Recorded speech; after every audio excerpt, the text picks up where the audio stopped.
This is a very unique and really important update that I want to share with you about the rumors that Israel and Iran will be at war soon. Now, I want to give you a little bit of background on that statement, but also more than that, give you a little bit of background of what the scripture predicts will happen at the time of the end. As a matter of fact, this particular battle, which is mentioned in Ezekiel 38 and 39, is believed by many prophetic teachers and scholars to be the battle that will actually begin to initiate the time of the end as it relates to the rise of the kingdom of the Antichrist in the distant future. It's called the Battle of Gog of Magog. Now, in that battle, it mentions a key nation that will organize a coalition, and that nation is called Persia. Persia is actually the country of Iran. Iran is the more modern name. Persia is the ancient name. And in fact, today, many of the people, or most of the people that live in Iran, do not consider themselves Iranians. They consider themselves Persians, using the very early ancient name for the nation. Now, there's a big difference between those who live in Persia who are Muslims and those that live outside of the country of Persia, meaning the Gulf states, Egypt, Jordan, Syria, and many of the other Islamic nations. There's two groups in Islam. There's called the Sunni and the Shia. And the Shia and the Sunni have been at odds with each other all the way back to the time of the death of Muhammad, who was the founder of Islam. The problem was who would be the heir to Muhammad's, pretty much the heir of Muhammad. So two groups split.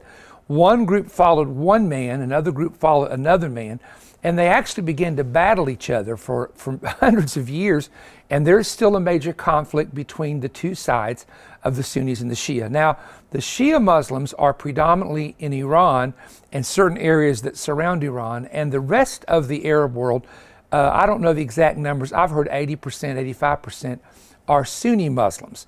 And the Sunni Muslims, of course, would be the majority of those that live in the area of the West Bank of Israel and also the Gaza Strip, the Jordanians, the Egyptians, the Lebanese. Most of them would be Sunni Muslims. The Shia Muslims, however, have been involved with providing weapons and financial support to terror organizations for quite some time. Now, the reason I'm sharing that with you is for this reason. The biggest conflict that Israel and the Gulf states have with Iran is their nuclear ambitions. They have desired, and they have let it be known for quite some time, to develop a nuclear bomb and be one of the big Middle Eastern nations to have the nuclear weapon. Now, this, of course, is something that Saudi Arabia, Bahrain, the United Arab Emirates, and definitely, of course, Israel do not want. Now, the situation is as follows. Many years ago, under the Obama administration, Benjamin Netanyahu, who was then the Prime Minister of Israel, shared with a friend of mine, he's a very well-known minister that I will not name, that he had planned to do an attack on the installations, some of the underground nuclear facilities, etc., in Iran to help delay or prevent them from attacking Israel eventually, which is their ultimate goal, with some type of a deadly weapon. And of course, instead of doing an attack, they began to be involved with what was called cyber attacks on those facilities, and that's a whole nother story. Well, what has eventually happened over time is that it is now believed that the Iranian regime has developed what they need to develop for at least one nuclear bomb. At least that's the stories and the rumors that are out. Israel, Saudi Arabia, Bahrain, the United Arab Emirates, and several other of the Gulf states have absolutely said they cannot, under any condition, allow the Iranians or the Persians to gain the ability for a nuclear weapon. As you know, as you may not know, I should say, or you may not know, that's a better way of saying it, many of the Persian people are the sweetest people in the world. They're kind people, they're loving people. Now, we're talking here about the common people, the students, the university students, and the younger generation. And they used to live under freedom, but in 1979, during the Iranian Revolution, things really changed, and it's been very difficult since then. So the reports that I'm getting coming out of the country are that some of the Gulf states, Arab nations, have joined with Israel in naval exercises, in Air Force exercises, and they are beginning to organize in the event that if Iran goes to the nuclear table and does not try to disarm some of their nuclear capabilities or nuclear plots and plans that they have, that Israel will have to force a strike. And Israel will more than likely would not do this alone. They would do this with some type of a coalition. But there again, there is such animosity between the Sunnis and the Shias that the Sunni Muslims, most of them I should say, the ones I would know, would be in favor of destabilizing that part of the world, speaking of the Persians and the Iranians, from a military standpoint. They have nothing against the common people, but from the military standpoint, to prevent a dangerous escalation in the nuclear development in that part of the world. Now, the reason I'm sharing this with you, and the reason this is so important, is because in the War of Gog and Magog, the Gog, who is the king of the north, and of course, if you go to Jerusalem, Moscow is directly north of Jerusalem, if you look at it on a map, and you also have Togarmah, which is the country of Turkey, and the question has been, should a military escalation take place in which an attack does occur, would Russia and Turkey become involved, and could this be setting the stage for a future war between the Islamic nations, which are mentioned in Ezekiel chapter 38 by name, and the country of Israel? When the battle is over, you read in Ezekiel that all of the armies of Israel's enemies are destroyed except but 1/6, that the land has become polluted in the Golden Heights area, the Bashan area, to the point that for 7 months nobody even goes up there to bury anyone. They put markers up where there are dead bodies. And then you have it actually mentions burning weapons for 7 years, and I believe it's possible, I'm not saying this is definite, that 7 years which is mentioned in Ezekiel, which is the burning of the weapons, could be the treaty of Daniel 9:27 that the Antichrist institutes with Israel for a period of 7 years. It's very strange that that's one of the few places where a battle in the end of days mentions 7 years, and of course Daniel 9:27 mentions this 7-year treaty of peace. The bottom line that I want to share with you is that we are really living in the time of the end. We're living in the days that the Bible prophecies are being fulfilled. And folks, listen to me very carefully. This is no time to argue with other brethren. This is no time for Christians to fight against Christians, and all the animosity and the negativism that people use on the internet. That has to stop.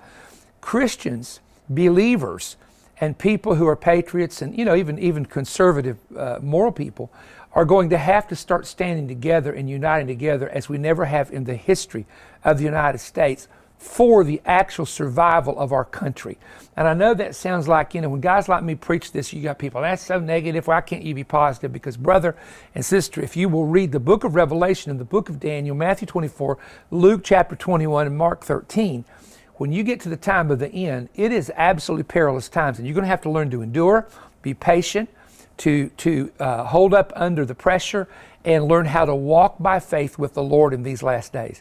So that's an update, and I would not be surprised if in the next couple of months we don't hear of that initial war, not the Gog and Magog war, but the war with Persia breaking out in that part of the world, and it's going to change things. And the sad thing, and I'm going to go ahead and say this, is the shutting down of the pipelines that this administration is doing is going to be very dangerous if there's a war there, because there will be oil affected, and the price of oil will shoot up to an almost unimaginable level, because the Persian Gulf will be affected, the ships in the Gulf would be affected. One oil tanker with the spill stops all the oil from coming out of that part of the world. And I'm going to say it, and you all know it, under President Trump, we were producing oil, selling oil, we were under, but the ideology of this group that's in is, let's do away with planes, let's do away with cars. I guess we're all going to ride donkeys and horses and bicycles, so you might as well go get you a good horse and donkey, because that's probably how you're going to have to go to work in the future in the rural areas, And I am being facetious here a little bit, but it frustrates me, because people have a fantasy idea of like living in the world of the Jetsons, where these little ships are flying around and little rails are all over the place. That would be great if that was possible. It's not possible outside of big cities. Some people in big cities don't even own cars. We hired a girl one time from Philadelphia or from Pennsylvania who didn't even own a car. She took the subway every day or taxis to work and never owned a car, had to buy a car when she got here. So it's just not practical to do some of the crazy things that are being talked about. And I know most of you know that. But stay in prayer, stay in faith, and be watching, because on the YouTube channel, we offer you something special, and we really hope that you get our material. I have thousands of books, CDs, DVDs that can teach you deeper things. And a lot of times it's not stuff I can share on the social media because of shadow banning that takes place. And so I have to be very limited to what I say. I think you understand that. All right, thank you. Give us a thumbs up and subscribe to our channel. We appreciate those of you who have done that. Thank you. Greetings, everyone. This is Perry Stone, and I have a great announcement for you. I'm now making available to each of you the International Prophetic Summit, the greatest summit I was ever able to participate in. These are available on CD and DVD albums. There are 11 messages in all by myself, Bill Cloud, Mark Biltz, and also Joel Richardson. Let me just give you the titles you're going to hear. Is the Seven-Sealed Book Now Being Opened? The Parable of the Fig Tree and What It Means for America. What would Jesus do during this present civil war? A biblical response to aliens and UFOs. I preached a message called The Green New Deal and its economic impact on your family. Another great message that was preached. A word for America from the prophecy of Habakkuk. Another message is called What Time Is It? Bill Cloud stunned the audience with a message called Beware the Aviv Rav. I preached a message called Answering Tough Apocalyptic Questions That No One is Answering.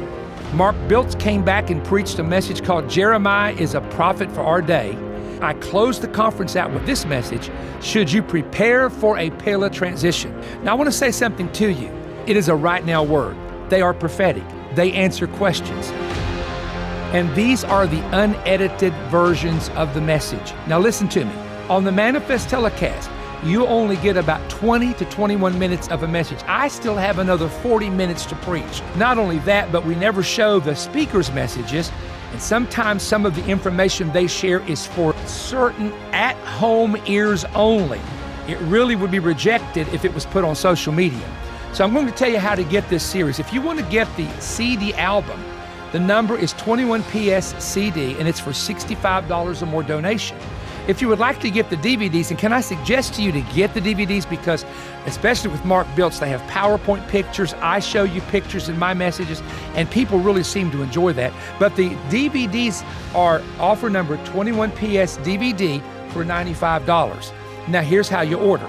You can call toll-free 1-888-21-BREAD, order that way, or you can contact perrystone.org on the internet, log on and order online, or just send us a check to Perry Stone, P.O. Box 3595, Cleveland, Tennessee 37320. Now remember this, that those checks and those orders go 100% to the Voice of Evangelism Ministry to help keep the Manifest program on the air. Now we're living in the greatest prophetic times that there's ever been. There is a clash between two kingdoms taking place. You are only arming yourself properly if you are armed with revelation knowledge and the truth of God's Word. May I encourage you, call, go online, or write me right now. God bless you.